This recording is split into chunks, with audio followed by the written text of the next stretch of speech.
2 सप्टेंबरचा JR हा ओबीसीच्या मुळावर घाव घालणारा JR आहे. सेम डेला 2 सप्टेंबरला पहिला JR ओबीसी साठी त्यामध्ये मराठा आणि मराठा कुणबी यामध्ये जो JR काढला गेला त्यात पात्र असा शब्दाचा प्रयोग होता.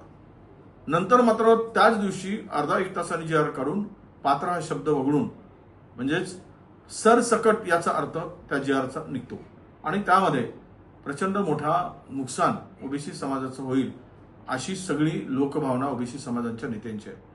यासाठीच मी सर्व महाराष्ट्रातील ओबीसी नेत्यांना आवाहन करू इच्छितो आणि विनंती करतोय की 8 तारखेला आम्ही यशवंतराव चव्हाण सभागृहामध्ये कुलाबाला आपल्या मंत्रालयापुढे बैठकीचं आयोजन केलेलं आहे. सर्व ओबीसी नेत्यांनी 8 तारखेला 3 वाजता या बैठकीसाठी उपस्थित राहावे. हा ओबीसी समाजाचं नुकसान होणारं जर हे काम सरकारच्या माध्यमातून होत असेल तर त्याला आपल्याला लढावं लागेल आणि आपल्या हक्काचं संरक्षण करावं लागेल.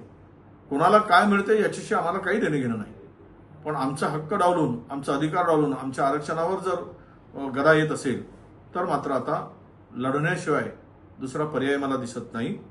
आणि सरकारची भूमिका ही ओबीसी विरोधी भूमिका आहे हा JR वाचल्यानंतर लक्षात येत आहे.